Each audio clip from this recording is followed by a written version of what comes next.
Hmm. I know there's a lot of annoying aspects in the camera that I think maybe with better lighting. Okay, that's just a little better, I guess. Okay. Anyways, hello to the camera and to the ether. It's been a long time, and to be very honest, I don't know why I'm streaming. Well, I kind of do. I think fundamentally it is that I fear. I, I fear not living life to the fullest. I fear. I fear that I'm not, seizing every opportunity or even going towards where I want to be, which I am. Funny enough, you know the problem I do too, which is that I want everything. And wanting everything is not a real answer. It means that you're trying to go everywhere all at once. I also have the tendency to postpone all of the work that I have until the very last moment so that it feels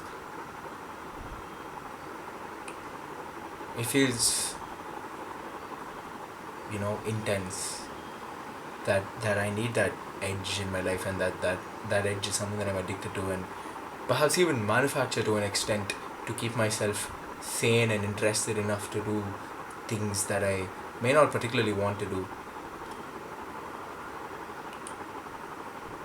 And that addictive pattern brings me to social media, which is that, see, I know I am addicted to social media, but I can't deny the fact that every once in a while I'll come across a gem of a reel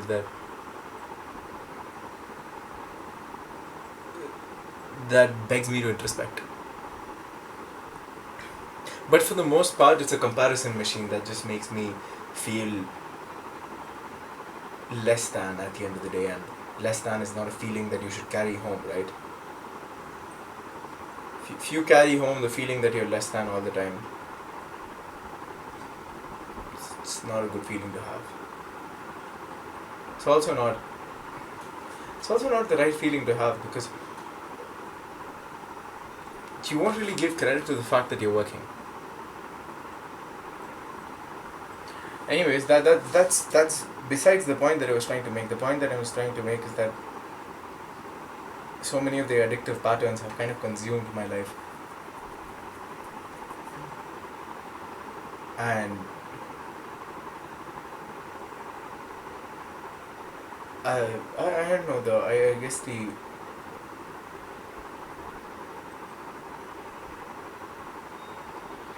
only way for true change is to not sit and introspect anymore, because it doesn't seem to be working out.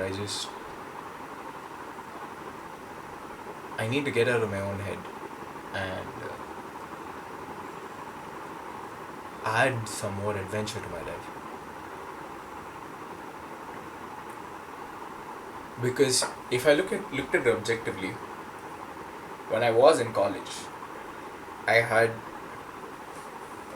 quite a few of the adventures that weren't slowly chipping away at my health. I was actively pursuing martial arts. I was competing in martial arts too.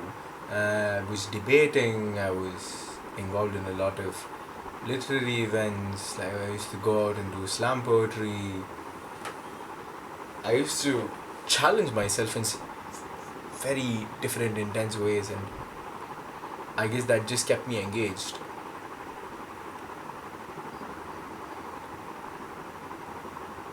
But the problem is, in none of those challenges, I really took the disciplined route. I Well, we'll discuss that in a bit, whether or not I took the disciplined route.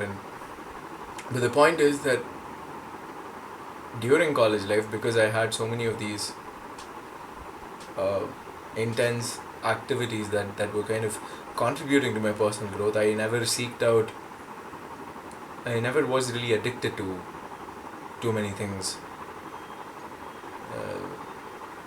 Even my phone use was relatively under control. My social media used to, I barely even used it all throughout college, at least on a comparative scale to now.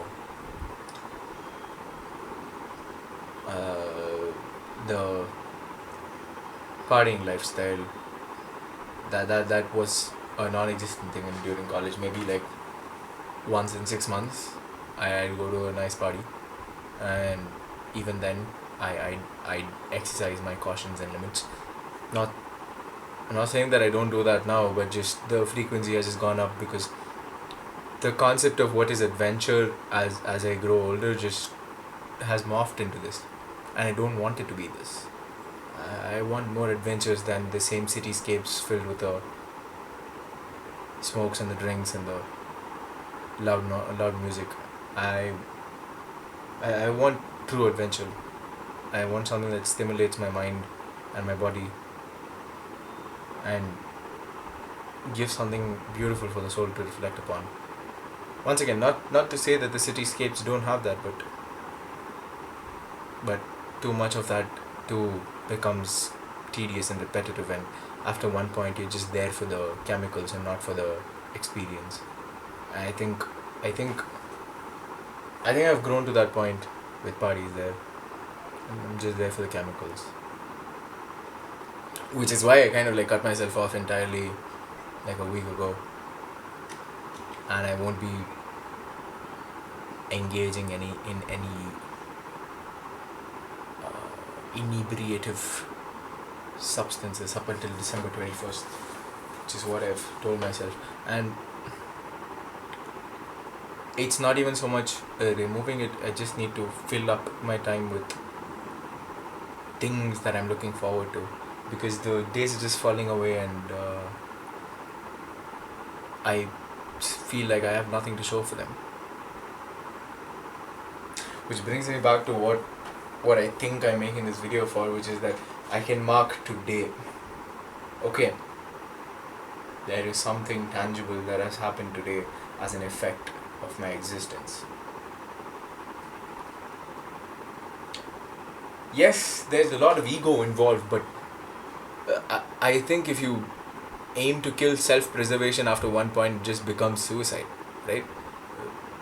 To an extent, you want to think about yourself, you want to do things, you want to leave your mark, and you want to have a sense of what is yours in order for you to feel alive.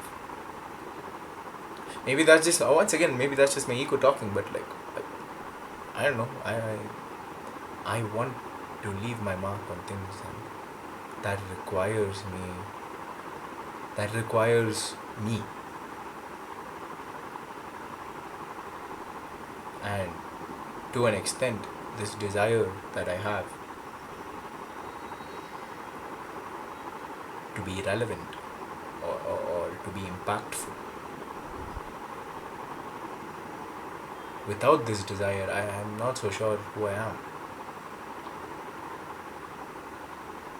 Or even one step further, without desire, I'm not sure what the point of being is.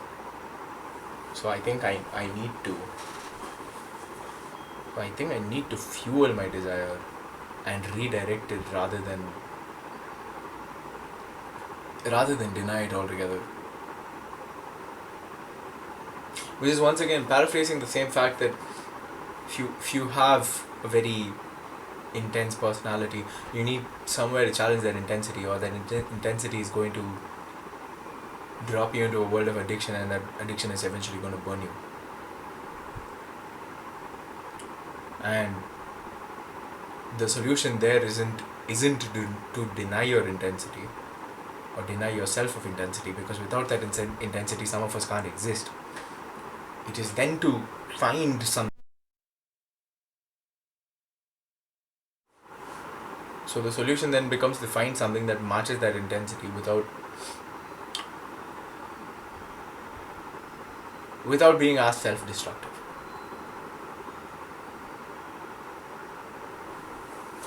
I guess that's what I'm trying to do here. amongst the billion other things that I'm trying to do, which is to find outlets for my intensity that don't chip away at me, while at the same time not denying my intensity, which will, you know, which will leave me without purpose. As tough as it is to admit, I don't think I'm at that. I don't think I'm at that state of enlightenment where I can refute my own desires, where I can refute my own thirst for intensity. I am very much an addict for the intensity, and I guess I will be that way.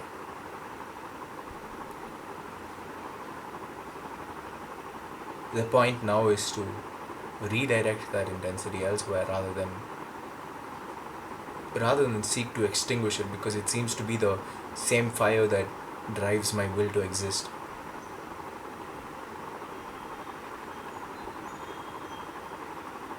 Maybe this is why the monks have the policy of only making you a monk, or allowing you to enter the process of monkhood.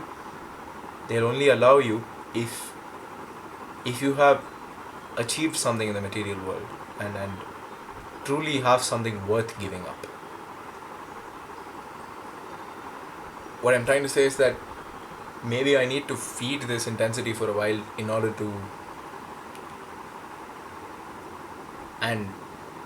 to mature long enough to understand or be free of this thirst.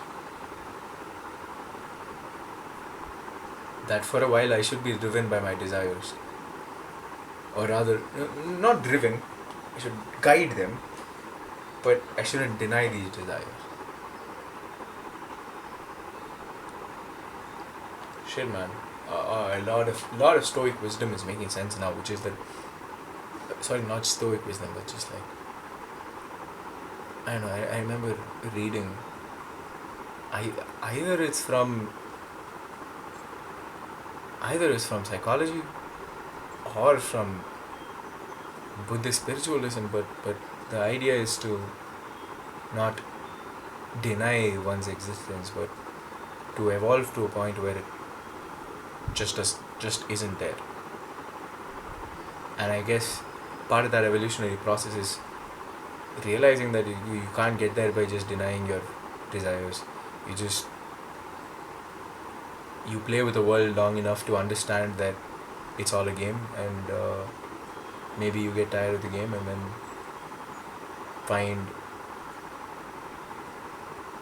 find a whole internal landscape after that. Up until then, you're stuck playing the game of the material world, and hey, I'm not complaining. I seem to want a lot of this. Anyways, that was my incoherent ramblings for the night. That may not have made sense to anyone that's listening, but made a fuck ton of sense to me. Anyways, good night to you, to the camera, and to the ether. Bye bye.